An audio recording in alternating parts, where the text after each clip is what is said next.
खुदा ने इब्तिदा में ज़मीनों आसमान को पैदा किया और खुदावन के फरिश्ते ने आसमान से दोबारा अब्राहम को पुकारा और कहा कि खुदावन फरमाता है, चूँकि तूने ये काम किया कि अपने बेटे को भी जो तेरा इकलौता है दरेज ना रखा, इसलिए मैंने भी अपनी ज़ात की कसम खाई है कि मैं तुझे बरकत पर बरकत दूंगा, यानी फजल पर फजल, और तेरी नस्ल को बढ़ाते बढ़ाते आसमान के तारों और समुंदर के किनारों की रेत की मानिंद कर दूंगा, और तेरी औलाद अपने दुश्मनों के फाटक की मालिक होगी, और तेरी नस्ल के वसीले से ज़मीन की सब कौमें बरकत पाएंगी, क्योंकि तूने मेरी बात मानी। फजल और सच्चाई से मामूर कलीसिया जो कि मसीह का बदन है, कैसे आप सब लोग? मसीह यीशु में आप सबों की सलामती हो। तो आज हम इस विषय पर रूहुल कुद्स की मदद से और मुकाशफा की रूह से सीखने जा रहे हैं। फजल और सच्चाई के रूह से कलाम को पढ़ते हुए कभी भी लफ्ज़ को, शब्द को कभी भी इग्नोर मत कीजिएगा। लफ्ज़ों के पीछे ही मुकाशफा छिपा होता है। तो जितना भी आज जो कलाम होगा आगे, वो इसी टॉपिक के साथ एक एक शब्द इस टॉपिक के साथ इंटरलिंक है। कभी भी कलाम को कहानी की तरह मत पढ़िए, और एक एक लफ्ज़ का मकसद है। लफ्ज़ बहुत ही नाप तोल कर बोले गए हैं और रूह के वसीले बोले गए, क्योंकि खुदा रूह है, और लिखे गए हैं। अब जो नस्ल शब्द का इस्तेमाल हो रहा है, तो उसको आसमान के तारों के साथ मेल मिलाप किया जा रहा है, और तेरी नस्ल को बढ़ाते बढ़ाते आसमान के तारों, और जब औलाद शब्द पर प्रकाश डाला जा रहा है तो उसका मिलाप समुंदर के किनारे की रेत की मानिंद कर दूंगा, और तेरी औलाद अपने दुश्मनों के फाटक की मालिक होगी। और जब नस्ल शब्द पर फिर प्रकाश डाला जा रहा है तो और तेरी नस्ल के वसीले से ज़मीन की सब कौमें बरकत पाएंगी, ज़मीन की सब कौमें,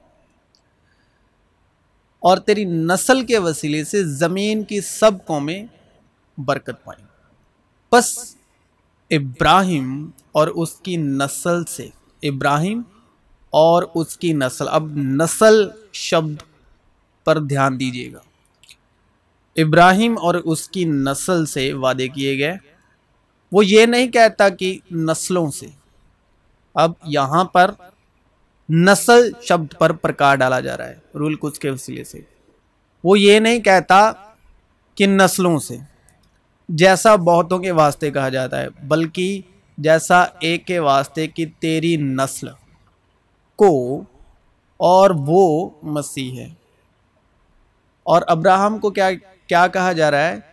तेरी नस्ल के वसीले ज़मीन की सब कौमें बरकत पाएंगी, और तेरी नस्ल को, और वो नस्ल मसीह है। हमारा जो विषय है वो ये है कि ज़मीन की औलाद कौन सी है और आसमानी नस्ल से कौन है। ये लिखा है कि इब्राहिम के दो बेटे थे, एक लौंडी से, दूसरा आज़ाद से। मगर लौंडी का लड़का जिस्मानी तौर पर और आज़ाद का लड़का वादे के सबब से पैदा हुआ। इन बातों में तमसील पाई जाती है, इसलिए कि ये औरतें गोया दो अहद हैं, एक कोहे सिना पर का, जिससे गुलाम ही पैदा होते हैं, और वो हाजिरा है, और हाजिरा अरब का कोहे सिना है। और मौजूदा यरूशलेम उसका जवाब है, क्योंकि वो अपने लड़कों समेत गुलामी में है, मगर आलम बाला की यरूशलेम आज़ाद है और वो ही हमारी माँ है। बस ए भाइयों, हम इजहाक की तरह वादे के फर्जंद हैं, और जैसे उस वक्त जिस्मानी पैदाइश वाला रूहानी पैदाइश वाले को सताता था, वैसे ही अब भी होता है। मगर किताब मुकद्दस क्या कहती? ये कि लौंडी और उसके बेटे को निकाल दे, क्योंकि लौंडी का बेटा आज़ाद के बेटे के साथ हरगिज़ वारिस ना होगा। बस ए भाइयों, हम लौंडी के फर्जंद नहीं बल्कि आज़ाद के हैं। अब जो लौंडी के फर्जंद हैं, लौंडी है, वो मूसा की शरीयत 10 हुक्मों का अहद है, जो पुराना अहदनामा जिस्मानी तौर पर गुलाम यानी शरीयत जो कोहे सिना पर मूसा की मार्फत दी गई, जिसकी तमसील तस्वीर लौंडी है यानी हाजिरा, जो शरीयत के मूसा के 10 हुक्मों की अधीनताई में चलते आ रहे हैं। वो शरीयत की जिस्मानी औलाद हैं और औलादें हैं, यानी गुलाम, यानी वो औलाद। और मैं तेरी औलाद को समुंदर के किनारे की रेत की मानिंद कर दूंगा। ये वो हैं। पर जान लो कि जो ईमान वाले हैं वो इब्राहिम के फर्जंद हैं, और किताब मुकद्दस ने पेशतर से ये जानकर कि खुदा गैर कौमों को ईमान से रास्तबाज ठहराएगा, पहले ही से इब्राहिम को ये खुशखबरी सुना दी कि तेरे बायस सारी कौमें बरकत पाएंगी। पर जो ईमान वाले हैं वो ईमानदार इब्राहिम के साथ बरकत पाते हैं, और जितने ईमान वाले हैं, और तेरी नस्ल को बढ़ाते बढ़ाते आसमान के तारों की मानिंद कर दूंगा, यानी मसीह यीशु पर ईमान लाने वाले, क्योंकि खुदा के यहाँ किसी की तरफदारी नहीं। तू अपने मुंह के पसीने की रोटी खाएगा जब तक कि ज़मीन में तो फिर लौट ना जाए, इसलिए कि तू उससे निकाला गया है, क्योंकि तू खाक है और खाक में फिर लौट जाएगा। तो जितने भी ईमान वाले हैं रूहुल कुद्स के वसीले यीशु मसीह पर ईमान लाते हैं,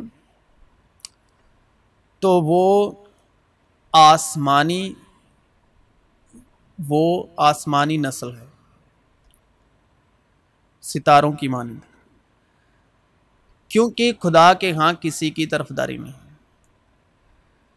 तू अपने मुंह के पसीने की रोटी खाएगा जब तक कि ज़मीन में तू फिर लौट ना जाए, इसलिए कि तू उससे निकाला गया है, क्योंकि तू खाक है और खाक में फिर लौट जाएगा।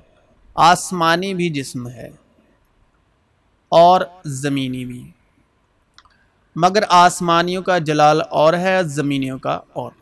आफताब का जलाल और है, महताब का जलाल और, सितारों का जलाल और, क्योंकि सितारे के जलाल में फ़र्क है। नफसानी जिस्म बोया जाता है और रूहानी जिस्म जी उठता है। जब नफसानी जिस्म है तो रूहानी जिस्म भी है। चुनांचे लिखा भी है कि पहला आदमी यानी आदम जिंदा नफ्स बना, पिछला आदम ज़िंदगी बख्शने वाली रूह बना, लेकिन रूहानी पहले ना था बल्कि नफसानी था, इसके बाद रूहानी हुआ। पहला आदमी ज़मीन से यानी खाकी था, दूसरा आदमी आसमानी है। जैसा वो खाकी था वैसे ही और खाकी भी हैं, और जैसा वो आसमानी है वैसे ही और आसमानी भी हैं। और जिस तरह हम इस खाकी की सूरत पर हुए उसी तरह उस आसमानी की सूरत पर भी होंगे, क्योंकि जो जिस्मानी है वो जिस्मानी बातों के ख्याल में रहते हैं, लेकिन जो रूहानी है वो रूहानी बातों के ख्याल में रहते हैं। और जो जिस्मानी है वो खुदा को खुश नहीं कर सकते। और जिस्मानी नीयत मौत है, मगर रूहानी नीयत ज़िंदगी और इत्मीनान है। वो इज़राइली हैं और लपालक होने का हक और जलाल और अहूद और शरीयत और इबादत और वादे उन्हीं के हैं, और कौम के बुज़ुर्ग उन्हीं के हुए हैं, और जिस्म के रूह से मसीह भी उन्हीं में से हुआ, जो सबके ऊपर और अब तक खुदाए महमूद है। आमीन। लेकिन ये बात नहीं कि खुदा का कलाम बातिल हो गया, इसलिए कि जो इज़राइल की औलाद हैं वो सब इज़राइली नहीं। और ना इब्राहिम की नस्ल होने के सबब से सब फर्जंद ठहरे, बल्कि ये लिखा है कि इसहाक ही से तेरी नस्ल कहलाएगी। यानी जिस्मानी फर्जंद खुदा के फर्जंद नहीं बल्कि वादे के फर्जंद नस्ल गिने जाते हैं, क्योंकि वादे का कौल ये है कि मैं इस वक्त के मुताबिक आऊँगा और सारा के बेटा होगा। और सिर्फ यही नहीं बल्कि रिबका भी एक शख्स यानी हमारे बाप इसहाक से हामिला थी, और अभी तक ना तो लड़के पैदा हुए थे और ना उन्होंने नेकी या बदी की थी कि उससे कहा गया कि बड़ा छोटे की खिदमत करेगा, ताकि खुदा का इरादा जो बरगुजीदगी पर मौकूफ है अमल पर मबनी ना ठहरे बल्कि बुलाने वाले पर। चुनाची लिखा है कि मैंने यकूब से तो मोहब्बत की मगर ईसाओ से नफरत। बस हम क्या कहें, क्या खुदा के यहाँ बेइंसाफ़ी है? हरगिज़ नहीं, क्योंकि वो मूसा से कहता है कि जिस पर रहम करना मंजूर है उस पर रहम करूँगा, और जिस पर तरस खाना मंजूर है उस पर तरस खाऊंगा।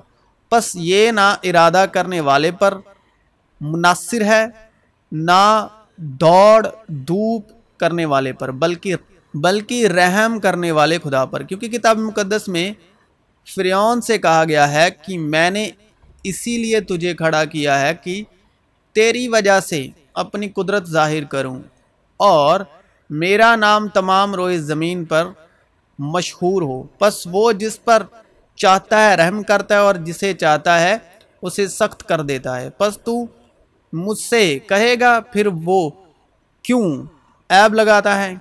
कौन उसके इरादे का मुकाबला करता है? ऐ इंसान, भला तू कौन है जो खुदा के सामने जवाब देता है? क्या बनी हुई चीज़ बनाने वाले से कह सकती है कि तूने मुझे क्यों ऐसा बनाया? क्या कुम्हार को मिट्टी पर इख्तियार नहीं कि एक ही लौंदे में से एक बर्तन इज्जत के लिए बनाए और दूसरा बेइज्जती के लिए?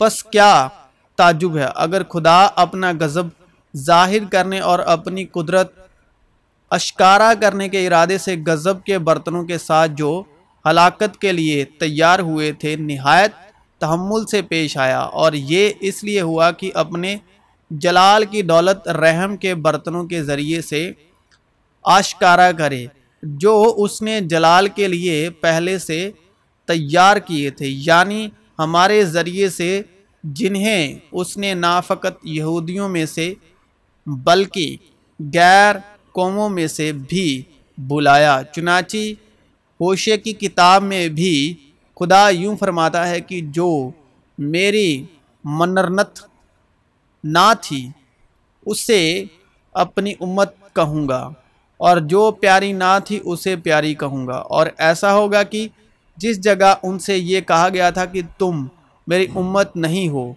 उसी जगह वो जिंदा खुदा के बेटे कहलाएंगे। और ये शाया इज़राइल की बाबत पुकार कर कहता है कि गो बनी इज़राइल का शुमार समुंदर की रेत के बराबर हो।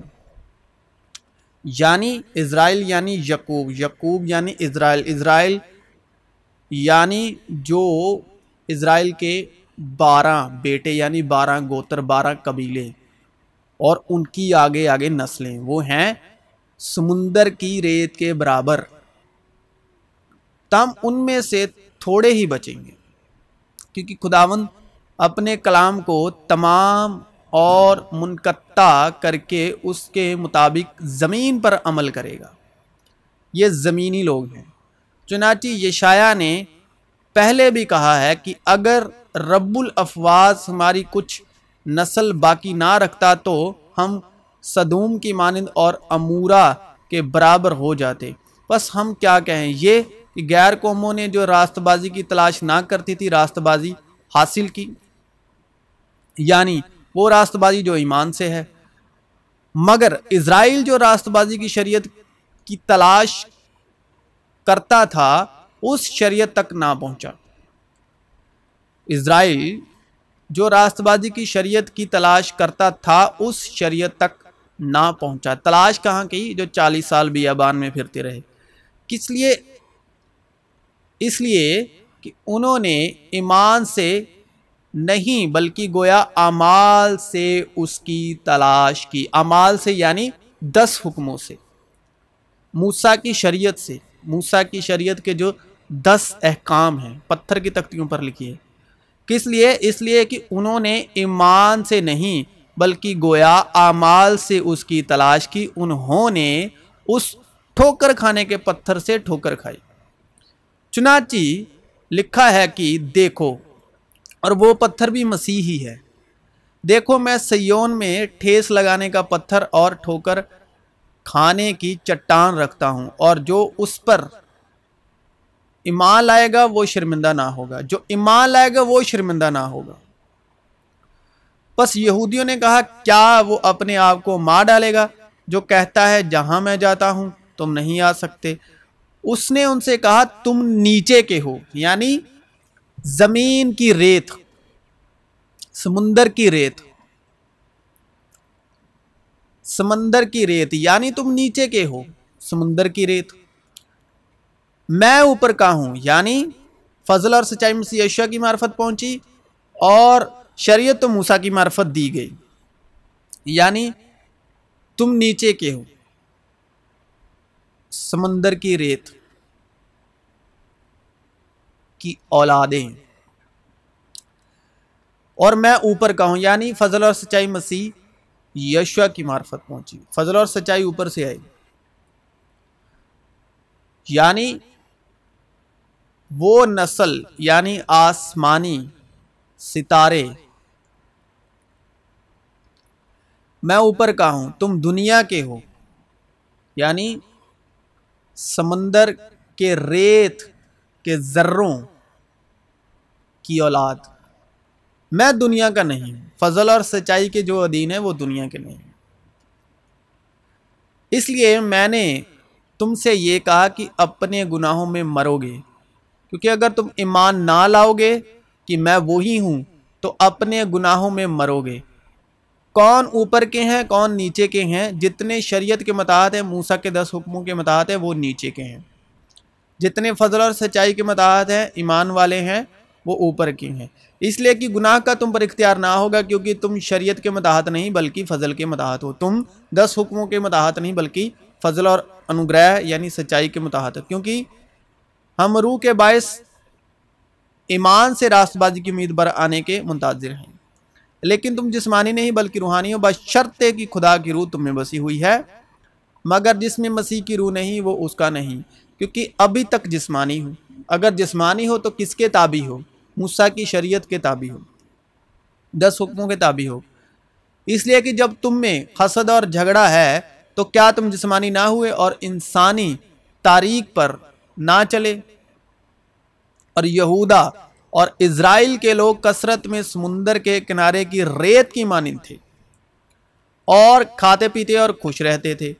और खुदा ने सुले ईमान को हिकमत और समझ बहुत ही ज़्यादा और दिल की बसात भी इनायत की, जैसी समुंदर के किनारे के रेत होती है। और समुंदर की रेत पर जा खड़ा हुआ, और ये मुकाशफा 13 बाब उसकी 1 आयत मैं पढ़ रहा हूं। और समुंदर की रेत पर जा खड़ा हुआ, और मैंने एक हैवान को समुंदर में से निकलते हुए देखा। यानी अगर समुंदर में से निकलते हुए देखा तो किन से हैवान किन से निकल रहा है? हैवान निकल रहा है इजरायलियों में से। उसके 10 सिंग यानी 10 हुक्म, 10 अहकाम, 7 सिर थे, और उसके सींगों पर 10 ताज, और उसके सिरों पर कुफर के नाम लिखे हुए थे।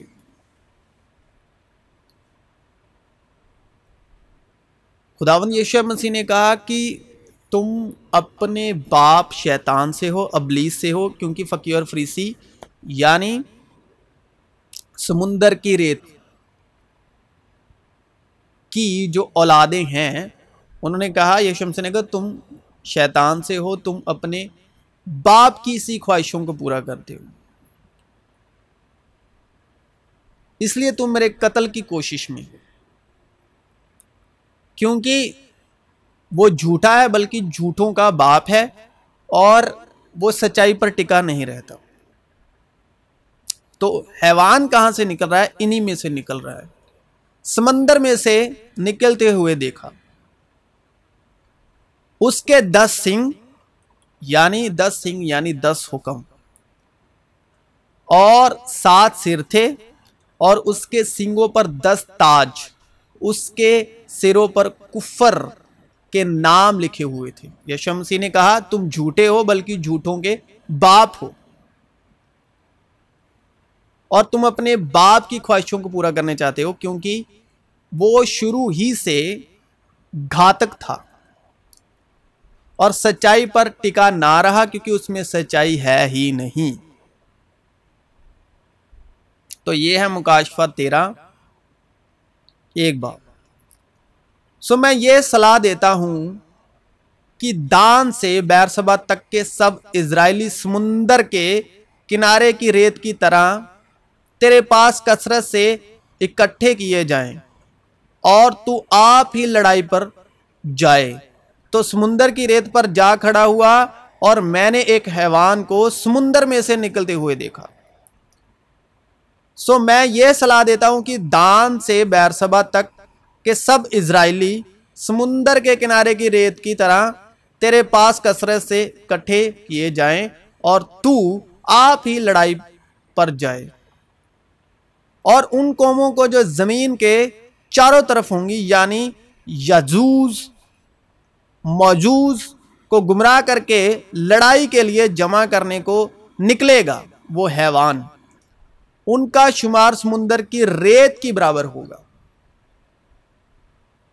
यानी इजराइली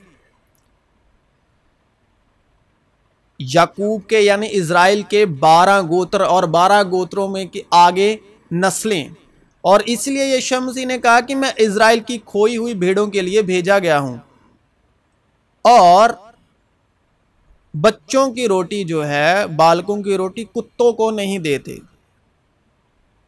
ठीक है, तो इसीलिए वो इजराइल की खोई हुई भेड़ों के लिए भेजे गए ताकि ये दिन ना आए, लेकिन उन्होंने उन पर ईमान नहीं लाया। तो आज अगर आप इजराइल पर इतनी दहशत देखते हैं, जो कुछ भी हो रहा है, तो वो यही कारण है कि वो यीशु मसीह पर ईमान नहीं लाए और उन्होंने जकरिया और ऐसे नबियों को कत्ल किया। तो इसका जिक्र मसीह यीशु ने कहा कि उन सब का कत्ल तुम पर आए। उन्होंने यीशु मसीह को भी सलीब दे दिया। तो जो आज आप इजराइल में होता देख रहे हैं, वो इसका कारण ये है कि वो ईमान नहीं लाए, क्योंकि कलाम में साफ साफ लिखा है जो ईमान नहीं लाया उस पर सजा का हुक्म हो चुका। तो जब से उन्होंने वो इनकार किया यीशु मसीह को, तब से ही उन पर सजा का हुक्म, और सजा का हुक्म तो उनसे तब से ही है जब से उन्होंने शरीयत दी गई, तब उन्होंने इनकार किया। जब उन्होंने वो बछड़ा बनाया तो कहर तो खुदावंद का वहां पर से है, लेकिन उन्होंने यीशु मसीह का भी नहीं यकीन किया और उसके बेटे को भी सलीब दे दिया। वो तीसरे दिन मुर्दों में से जी उठा, फिर भी ईमान नहीं लाए। तो जो आप इजराइल में देख रहे हो, ये उसी का नतीजा है कि वो ईमान नहीं लाए। अगर ईमान ले आते तो ये कभी ना होता। और मिद्यानी और अमलीकी और अहले मशरिक कसरत से वादी के बीच टिड्डियों की मानिंद फैले पड़े थे और उनके ऊंट कसरत के सबब से समुंदर के किनारे की रेत की मानिंद बेशुमार थे। आसमान खुशी मनाए और जमीन शादमान हो। आसमान खुशी मनाए, जमीन शादमान यानी उदास हो। चुनांचे इब्राहिम खुदा पर ईमान लाया और ये उसके लिए रास्तबाजी गिना गया। पर जान लो कि जो ईमान वाले हैं वो ही इब्राहिम के फर्जंद हैं। और किताब मुकद्दस ने पेशतर से ये जानकर कि खुदा गैर कौमों को ईमान ही से रास्तबाज ठहराएगा, पहले ही से इब्राहिम को ये खुशखबरी सुना दी कि तेरे बाद सारी कौमें बरकत पाएंगी। पर जो ईमान वाले हैं वो ईमानदार इब्राहिम के साथ बरकत पाते हैं, कि जितने शरीयत मूसा के 10 हुक्म के अमाल पर तकिया करते हैं वो सब लानत के मुताहत हैं। चुनांचे लिखा है कि जो कोई उन सब बातों के करने पर कायम नहीं रहता जो शरीयत की किताब में लिखी हैं, वो लानती है। और ये बात जाहिर है कि शरीयत के वसीले से कोई शख्स खुदा के नज़दीक रास्तबाज नहीं ठहरता, क्योंकि लिखा है कि रास्तबाज ईमान से जीता रहेगा और शरीयत को ईमान से कुछ वास्ता नहीं, बल्कि लिखा है जिस किसी ने इन पर अमाल किया वो इनकी सबब से जीता रहेगा, मतलब कामिल नहीं होगा। मसीह जो हमारे लिए लानती बना, उसने हमें मोल लेकर शरीयत की लानत से छुड़ाया, क्योंकि लिखा है कि जो कोई लकड़ी पर लटकाया गया वो लानती है, ताकि मसीह यीशु में इब्राहिम की बरकत गैर कौमों तक भी पहुँचे और हम ईमान के वसीले से उस रूह को हासिल करें जिसका वादा हुआ है। क्योंकि तुम सब नूर के फर्जंद और दिन के फर्जंद हो, हम ना रात के हैं ना तारीकी के। जब तक नूर तुम्हारे साथ है नूर पर ईमान लाओ ताकि नूर के फर्जंद बनो, क्योंकि तुम पहले तारीकी थे मगर अब खुदावंद में नूर हो। बस नूर के फर्जंदों की तरह चलो, और नूर तारीकी में चमकता है, नूर तारीकी में चमकता है। तारीकी कौन है? फकी फरीसी जो मूसा की शरीयत के अधीन है। नूर तारीकी में चमकता है और तारीकी ने उसे कबूल ना किया। किन्होंने उसको कबूल ना किया? शरीयत वाले, शरीयत रखने वाले जो मूसा की गद्दी पर बैठे थे, यहूदियों ने उसे कबूल ना किया। नूर तारीकी में चमका लेकिन तारीकी ने उसे कबूल ना किया। और उसने तुम्हें भी जिंदा किया, लेकिन जितनों ने उसे कबूल किया उसने उन्हें खुदा के फर्जंद बनने का हक बख्शा, यानी उन्हें जो उसके नाम पर ईमान लाते हैं। और उसने तुम्हें भी जिंदा किया जब अपने कसूरों और गुनाहों के सबब मुर्दा थे। जब कसूरों के सबब मुर्दा ही थे तो हमको मसीह के साथ जिंदा किया।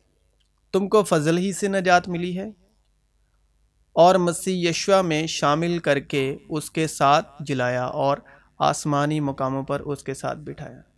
यस्सु ने उनसे कहा, क्या तुम इस सबब से गुमराह नहीं हो कि ना किताब मुकद्दस को जानते हो ना खुदा की कुदरत को? कि जब लोग मुर्दों में से जी उठेंगे तो उनमें ब्याह शादी ना होगी, बल्कि आसमान पर फरिश्तों की मानिंद होंगे। मगर इस बारे में कि मुर्दे जी उठते हैं, क्या तुमने मूसा की किताब में झाड़ी के जिक्र में नहीं पढ़ा कि खुदा ने उससे कहा कि मैं इब्राहिम का खुदा और इसहाक का खुदा और यकूब का खुदा हूँ?